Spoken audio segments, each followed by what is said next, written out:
Hi everyone, good to see you here now.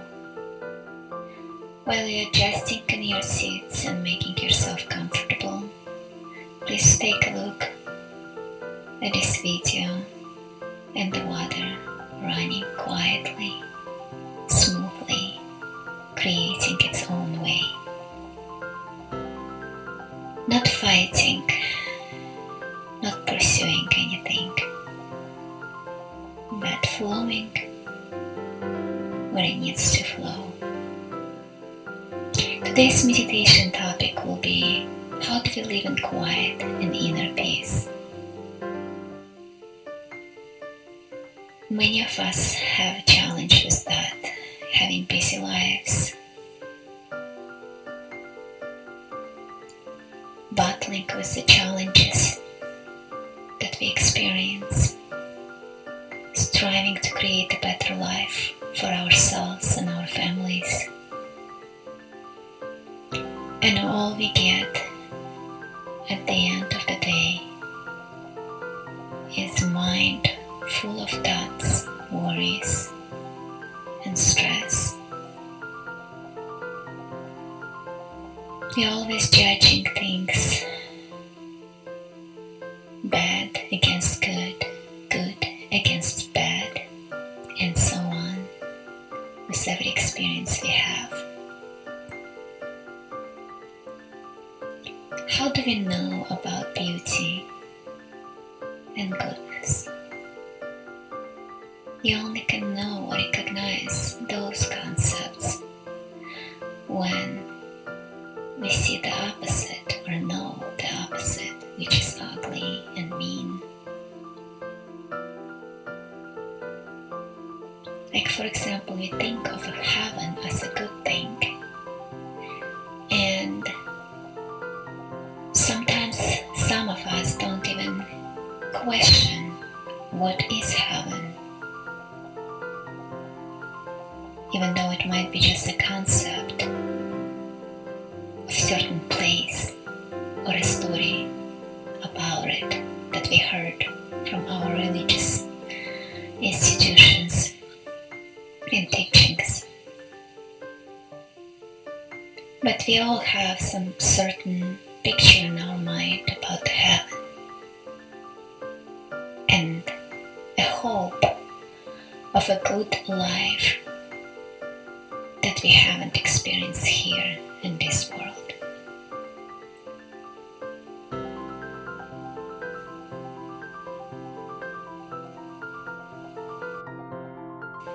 I'll be referring to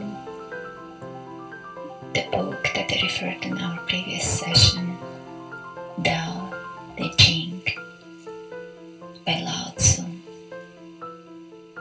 You know, Lao Tzu might not have even existed, but somehow we have this book and we think Lao Tzu written it. Well, maybe it's good enough to think that way. But it just brings to my attention that there are a lot of things in history that might be nothing but stories that was created by someone for a certain purpose, or we're coming from a certain experience, whether it's a spiritual experience or just stories we hear from each other that pass on to next and next generation. So in Tao Te Ching,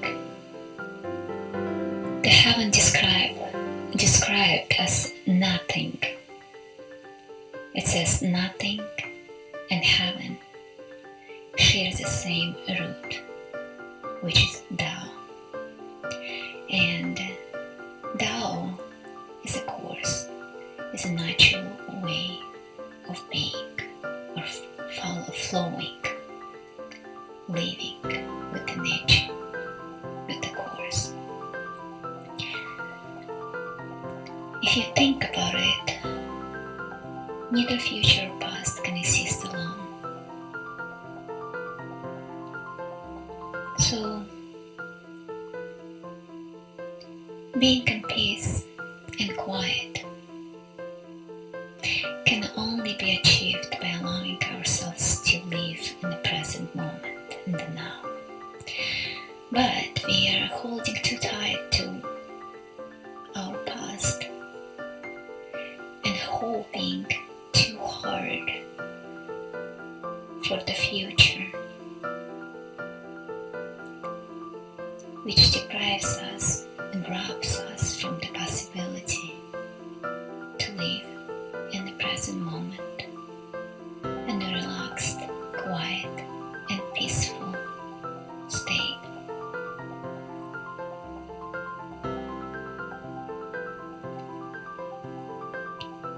So what do we do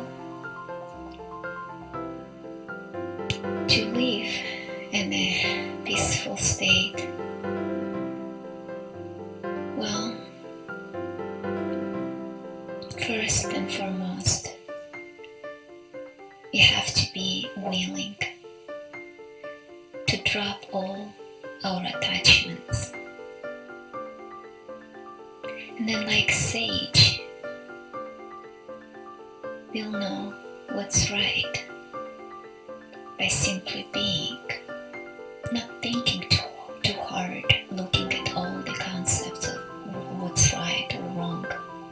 But the answer will arise from the present moment, from an action, fresh, real, from the now. Spontaneously, we wouldn't have to think too hard to figure out what's right or wrong. We'll just know it.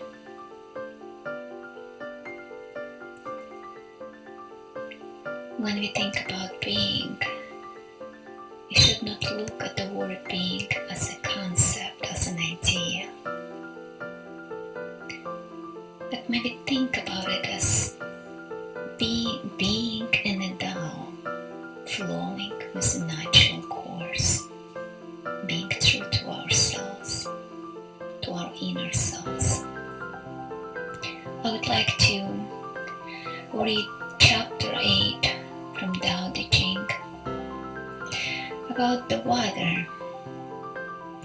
We are talking about the sage, that the book is talking about the sage's way, and sage is basically defined as a wise person. So chapter 8 says, the sage's way, Tao, is the way of water.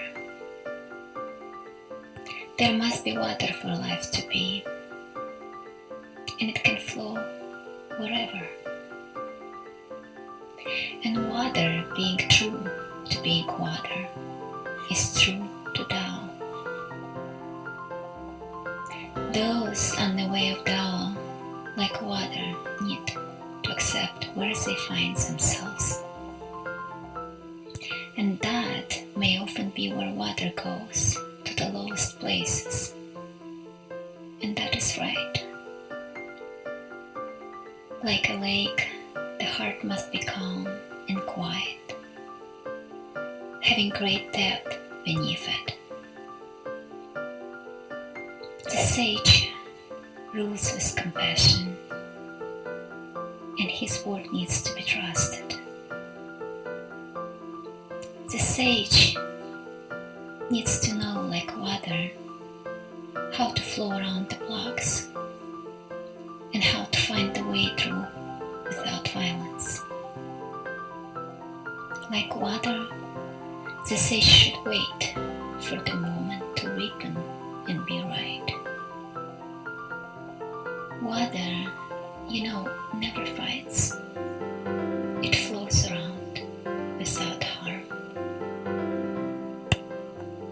So, when we look at the water, how it creates its way, how easily it flows,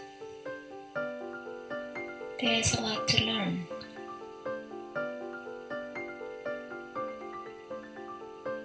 Think of it as being in the Tao,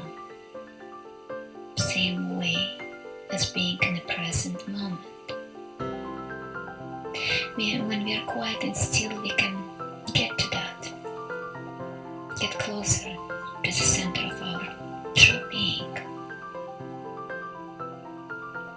If you get back to the ancient way of being, when religion didn't exist,